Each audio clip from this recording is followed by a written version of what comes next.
కూటమి ప్రభుత్వం అధికారంలోకి వచ్చిన తర్వాత పెద్ద ఎత్తున ఆంధ్రప్రదేశ్లో ఇన్వెస్ట్మెంట్స్ తీసుకొచ్చేందుకు భారీ ప్రయత్నాలు జరుగుతూ ఉన్నాయి. తెలుగు ప్రజలు చేసుకున్న పుణ్యమో మరొకటో కావచ్చు, కేంద్రంలో బీజేపీ సంపూర్ణ మెజార్టీకి 30 అడుగుల దూరంలో ఆగిపోయింది. తెలుగుదేశం పార్టీ సపోర్టుతో, ఆ బీహార్లో ఉన్న నితీష్ కుమార్ జేడీయూ సపోర్టుతో కేంద్ర ప్రభుత్వం నడుస్తూ ఉంది. అందువల్ల ముఖ్యమంత్రి చంద్రబాబు నాయుడు అడిగిన ప్రతిదీ చేసి పెట్టడానికి కేంద్రంలో ఉన్న నాయకులు సిద్ధంగా ఉన్నారు. అధికారులను కూడా అలాగనే ఆదేశించారు. ఎందుకంటే వీళ్ళతోనే గవర్నమెంట్ నడుస్తూ ఉంది కాబట్టి ఆంధ్రప్రదేశ్ నుంచి ఏ విన్నపాలు వెళ్ళినా కూడా సాధ్యమైనంత త్వరగా చేసి పెడతాను పని, పెండింగ్ లేవు. ఇక పెట్టుబడులు కూడా పెద్ద ఎత్తున వస్తూ ఉన్నాయి. భారతదేశంలోకి వచ్చే విదేశీ పెట్టుబడులు ముఖ్యంగా ముందుగా ఢిల్లీలో ఉన్నటువంటి కామర్స్ ఇండస్ట్రీకి, విదేశాంగ శాఖకి అక్కడ కనెక్ట్ అవుతాయి. ఎవరెవరు పెట్టుబడులు పెట్టడానికి ఆసక్తి చూపుతున్నారు, వాళ్ళకి కావాల్సిన సౌకర్యాలు ఏంటి అనే విషయం అక్కడ చేరుతుంది. ముందుగా అక్కడ ఉండే ఉన్నతాధికారులకు విషయం తెలుస్తుంది. ఆ తర్వాత రాష్ట్రాలు పోటీ పడుతూ ఉంటాయి. మా రాష్ట్రంలో పెట్టుబడులు పెడితే మేము ఇంత, మా పాలసీ ఇలా ఉంది, మీకు ఇంత బెనిఫిట్ అవుద్ది అని ఆంధ్రప్రదేశ్ కానీ, గుజరాత్ కానీ, మహారాష్ట్ర కానీ, కర్ణాటక, తమిళనాడు, ఒక్కో రాష్ట్రం ఒక్కో పాలసీ ఉంటుంది. కొన్ని రాష్ట్రాలు మా స్టేట్లో మీ యొక్క పరిశ్రమ పెట్టండి, భూమి మీకు కావాల్సినంత భూమి ఫ్రీగా ఇస్తాం, నీరు ఫ్రీగా సప్లై చేస్తాం, రోడ్డు కనెక్టివిటీ మీకు కావాల్సిన విధంగా రోడ్డు కనెక్టివిటీ మేమే ఇస్తాం, మీ భూముల రిజిస్ట్రేషన్గా స్టాంప్ ఖర్చులు కూడా పెట్టుకోవాల్సిన అవసరం లేదు, రద్దు చేస్తాం, 2 సంవత్సరాల్లో మీ ప్రాజెక్టు పూర్తయ్యే విధంగా సహకరిస్తాం అని పాలసీలు మేకింగ్ చేస్తారు. ఆ విధంగా పరిశ్రమలు తీసుకొచ్చితే వేలాది మందికి, లక్షలాది మందికి ఉద్యోగాలు వస్తాయి. రాష్ట్ర ఆదాయం కూడా రాబోయే సంవత్సరాల్లో గణనీయంగా పెరుగుతుంది. ఏ రాష్ట్రం అయితే పరిశ్రమల వైపుగా అడుగులు వేస్తుందో, పారిశ్రామిక రంగంలో ముందడుగు వేస్తుందో ఆ రాష్ట్ర ఆదాయం గణనీయంగా పెరుగుతుంది. భారతదేశంలో మనం ఉదాహరణ చూసుకుంటే మహారాష్ట్ర, తమిళనాడు, గుజరాత్, తెలంగాణ, కర్ణాటక, ఈ రాష్ట్రాల్లో ఐటీఎస్, తయారీ రంగాలు, ఫైనాన్స్ ఇండస్ట్రీ మొత్తం పాతుకుపోయి ఉంది. దీంతో వాటి ఆదాయం గణనీయంగా ఉంది. భారతదేశ జీడిపిలో ఇప్పుడు నేను చెప్పిన 5 రాష్ట్రాలే 56% పార్టిసిపేట్ చేస్తా ఉన్నాయి. 30% జనాభా ఉన్న 5 రాష్ట్రాలు 56% జీడిపిలో పార్టిసిపేషన్ ఉంది. అందుకే ఇండస్ట్రీస్ని తీసుకురావడానికి, ఉద్యోగాలు కల్పించడానికి అన్ని రాష్ట్ర ప్రభుత్వాలు ప్రయత్నాలు చేస్తూ ఉంటాయి. అలాగే ఆంధ్రప్రదేశ్లో కూటమి ప్రభుత్వం అధికారంలోకి వచ్చిన తర్వాత ఢిల్లీలో విదేశాలకు సంబంధించి ఏ పెట్టుబడిదారులు వచ్చినా వెంటనే మంత్రి నారా లోకేష్ ఆయన టీం క్యాచ్ చేసుకుని వారి దగ్గరికి వీళ్ళే వెళ్ళి మా రాష్ట్రంలో మీరు పెట్టుబడులు పెట్టండి, మీకు అనువైన వాతావరణం క్రియేట్ చేస్తాం, ఫెసిలిటీస్ ఇస్తాం, పాలసీని మీకు అనుగుణంగా మారుస్తాం, ఎక్కడ పొలిటికల్గా ఎలాంటి ఇబ్బంది లేకుండా మేము చూసుకుంటామని చెప్పేసి అనేక కంపెనీలు తీసుకొచ్చారు. ఇప్పటికే 14 లక్షల కోట్ల రూపాయల విలువైన ఇన్వెస్ట్మెంట్స్కి ఎంఓయూ చేసుకున్నారు. ఇక రాబోయే నెలలో 2 అతి భారీ ఎంఓయూలు జరగబోతున్నాయి. విశాఖ నగరం డేటా క్యాపిటల్ ఆఫ్ ఇండియాగా మారబోతా ఉంది. హైదరాబాద్లో ఉన్నప్పుడు సైబరాబాద్ నగరాన్ని క్రియేట్ చేసి హైటెక్ సిటీ నిర్మించి అక్కడ ఐటీ వాతావరణాన్ని క్రియేట్ చేసిన అప్పటి ముఖ్యమంత్రి చంద్రబాబు నాయుడు గడిచిన 30 సంవత్సరాల్లో హైదరాబాద్ నగరం ఏ విధంగా విస్తరించిందో చాలామందికి తెలుసు. ఒకప్పుడు హైదరాబాద్ అంటే ఫార్మా కంపెనీలు, జల వాయు కాలుష్యం తప్ప వేరేది ఉండేది కాదు. అలాంటి హైదరాబాద్ నగరం ఒక టర్న్ అయింది హైటెక్ సిటీ వచ్చిన తర్వాత.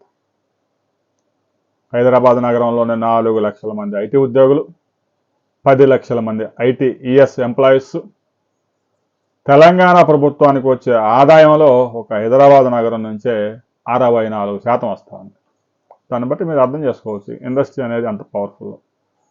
అందుకే ఇమ్మీడియట్గా ఇన్వెస్ట్మెంట్స్ చేస్తున్న ప్రయత్నాల్లో ఇన్వెస్టర్స్ విశాఖ నగరాన్ని వారే ఎంచుకుంటూ ఉన్నారు. అమరావతిలో వచ్చి పెట్టుబడి పెట్టమంటే ఎవరు పెట్టరు. అమరావతిలో రోడ్లు లేవు, అంతర్జాతీయ విమానాశ్రయం అమరావతిలో లేదు. అమరావతికి వెళ్ళడానికి కూడా ప్రస్తుతానికి ఇంకా సరైన కనెక్టివిటీ ఏర్పడలేదు. సీడ్ యాక్సెస్ రోడ్డు పూర్తి అవడానికి, జాతీయ రహదారికి కనెక్ట్ అవ్వడానికి మరో 3 సంవత్సరాల పైగా పడుతుంది. మంతెన సత్యనారాయణరాజు ఆశ్రమం దగ్గర ఆగిపోయిన సీడ్ యాక్సెస్ రోడ్ని ఉండవల్లి విలేజ్ దాకా తీసుకొచ్చే కార్యక్రమం ఒక ఎత్తు. 1 సంవత్సర కాలంలో అది పూర్తవుతుంది. అక్కడ నుంచి మణిపాల్ హాస్పిటల్ దగ్గర జాతీయ రహదారిని కలపడం అనేది చాలా కీలకమైన విషయం. అతి పెద్ద బ్రిడ్జి రాబోతా ఉంది. బ్రిడ్జి నిర్మాణం అంటే ఇక 3 సంవత్సరాలు కనీసం పని, వాళ్ళకి అవకాశం ఇవ్వాల్సిందే టైం. 1 సంవత్సరంలో అయ్యేది కాదు, 2 సంవత్సరాల్లో కూడా అవ్వదు. కనీసం 3 సంవత్సరాలు. ఆ తర్వాత విద్యుత్ హైటెన్షన్ వైర్లు అవన్నీ ఉంటే 4-5 సంవత్సరాలు కూడా పడుతుంది. అంటే మరో 4 సంవత్సరాలు అమరావతి రాజధాని సీడ్ యాక్సెస్ రోడ్డు మీదుగా అమరావతికి వెళ్ళాలంటే. ఇక ఈలోగా వెస్ట్ బైపాస్లో భాగంగా ఏదో ఒక బ్రిడ్జి వచ్చింది అనుకోకుండా కొంచెం కనెక్టివిటీ పెరిగింది. ఇక అమరావతి రాజధానిలో N13 రోడ్డు కూడా ఎయిమ్స్ పక్కగా జాతీయ రహదారిని కలిపే కార్యక్రమం కూడా 2 సంవత్సరాలు పడుతుంది. అందులో ఎలాంటి అనుమానం లేదు. అయితే పెట్టుబడులు ఇప్పుడు అమరావతిలో పెట్టడానికి ఎవరు ముందుకు వచ్చే పరిస్థితి లేదు. ఎవరు రారు కూడా, అక్కడికి వచ్చి చూస్తే ఏం లేదు. అందువల్ల ఇమీడియట్ పెట్టుబడులు వేరే రాష్ట్రాలకు తరలిపోకుండా విశాఖ నగరంలో పెట్టుబడులకు అనువైన వాతావరణం ఉంది. మనం గతంలో ఒక 100 సార్లు చెప్పుకొని ఉంటాం. ఢిల్లీ, హైదరాబాద్, బెంగళూరు, ముంబై, పూణే, చెన్నై నగరాలు ట్రాఫిక్ రద్దీతో కిక్కిరిసిపోయాయి. అక్కడ ఐటీ కంపెనీలు ఆల్టర్నేటివ్ కోసం నగరాల కోసం వెతుకుతున్నాయి. ఐటీ ఉద్యోగులు, ఐటీ కంపెనీల చైర్మన్లు, సీఈఓలు ట్రాఫిక్లో ఇరుక్కుపోయి నరకం చూస్తూ ఉన్నారు. ఇక వర్షం 2 సెంటీమీటర్లు పడిందంటే ఆఫీస్కి వెళ్ళడానికి 3 గంటలు, సాయంత్రం వర్షం పడితే ఆఫీస్ నుంచి ఇంటికి వెళ్ళడానికి 6 గంటలు. బెంగళూరు నగరంలో గంటకి సగటు ప్రయాణం 7 కిలోమీటర్లు, హైదరాబాద్ నగరంలో 8 కిలోమీటర్లు, ముంబైలో అయితే 9 కిలోమీటర్లు, చెన్నైలో 11 కిలోమీటర్లు. ఏ నగరంలో కూడా గంటకి సగటున 10 కిలోమీటర్లు మించి ప్రయాణం చేసే పరిస్థితి లేదు. అందువల్ల టైర్ 2 సిటీస్ కోసం ఇన్వెస్టర్స్ వెతుకుతూ ఉన్నారు. విశాఖ నగరానికి ఏ నగరానికి లేనంత సదుపాయం ఉంది. అంతర్జాతీయ విమానాశ్రయం కూడా దీనికి ప్లస్ అయింది. నగరంలో జనాభా అంతా కలిపినా కూడా 25 lakhs 30 lakhs. ఎక్కడి నుంచి ఎక్కడికైనా ఒక 40 నిమిషాలు 30 నిమిషాల్లో వెళ్ళిపోయే అవకాశం ఒక విశాఖ నగరంలో మాత్రమే ఉంది. దీంతో గూగుల్ ఇంతవరకు గూగుల్ చరిత్రలో ఒక విదేశాల్లో 80,000 కోట్ల పైగా పెట్టుబడి పెట్టడం ఇదే మొదటిసారి. గూగుల్ అమెరికా సంస్థ, సాధ్యమైనంత వరకు అమెరికాలో ఇన్వెస్ట్ చేసుకుంటూ ఉంటారు. కానీ విశాఖపట్నంలో 80,000 కోట్ల రూపాయల పైగా ఇన్వెస్ట్మెంట్ గూగుల్ పెట్టబోతా ఉంది. 495 ఎకరాలు ఇచ్చేందుకు రాష్ట్ర ప్రభుత్వం ముందుకొచ్చింది. 20% తక్కువ ధరకు ఇచ్చేందుకు ముందుకొచ్చింది. భూముల రిజిస్ట్రేషన్ స్టాంప్ డ్యూటీలు కూడా మినహాయించారు. మంచి రోడ్డు కనెక్టివిటీ ఇచ్చేందుకు రాష్ట్ర ప్రభుత్వం అనుమతి వ్యక్తం చేసింది. మొత్తం ఇలా గూగుల్కి 22,000 కోట్ల రూపాయల విలువైన రాయితీలు ప్రకటించింది. ఇబ్బంది ఏం లేదు. ఒకసారి గూగుల్ డేటా సెంటర్ కనుక వచ్చిందంటే కేవలం గూగుల్ డేటా సెంటర్లో పనిచేసే 16,000 మంది ఉద్యోగులే కాకుండా గూగుల్ డేటా సెంటర్ ఆధారంగా ఏర్పడే ఐటీఈఎస్ కంపెనీలు గుట్టలుగా వస్తాయి. అందులో ఎలాంటి అనుమానం లేదు. ఇక తర్వాత టీసీఎస్ కూడా సంప్రదింపుల్లో ఉంది. 1,00,000 కోట్ల రూపాయల ఇన్వెస్ట్మెంట్తో డేటా సెంటర్ పెట్టడానికి. ఇంకో ఫిజీ సంస్థ కూడా ఒక 50 మెగావాట్ల డేటా సెంటర్ని ప్రారంభిస్తూ ఉంది ఆల్రెడీ. రాబోయే రోజుల్లో డేటా కేంద్రానికి రాజధానిగా మారబోతా ఉంది విశాఖపట్నం.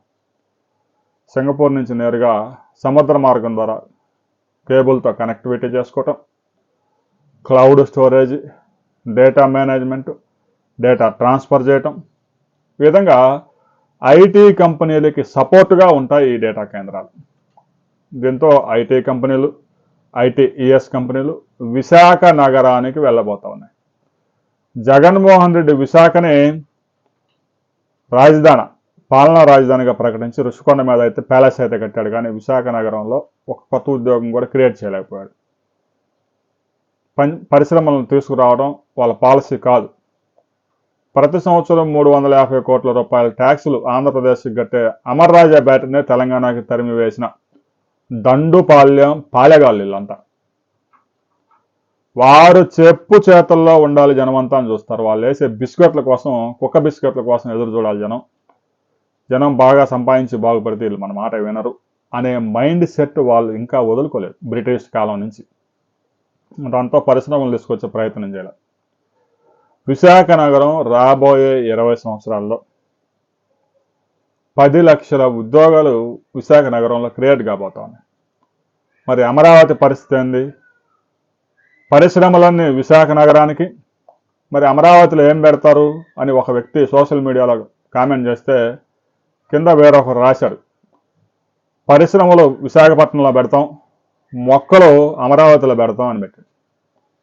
అమరావతి బ్లూ సిటీ అని, గ్రీన్ సిటీ అని, ప్రపంచంలో అత్యున్నత నగరం అని రకరకాలుగా ప్రచారం జరుగుతూ ఉంది. ఉద్యోగాలు కనుక అమరావతిలో జనరేట్ కాకపోతే మరో రాయచూరు లాగా మారుతుంది. ఉదయం ఎంప్లాయీస్ అమరావతి రాజధానికి వెళ్తారు, పని చూసుకుంటారు, సాయంత్రానికి విజయవాడ, గుంటూరు, మంగళగిరి పరుగులే. ఇక వాచ్మెన్ ఒక్కడే మిగులుతాడు అక్కడ. రాబోయే రోజుల్లో అమరావతిలో ఒక 3 సంవత్సరాల్లో ఎలాగూ ట్రంక్ రోడ్స్ 330 కిలోమీటర్ల ట్రంక్ రోడ్స్ పూర్తవుతాయి.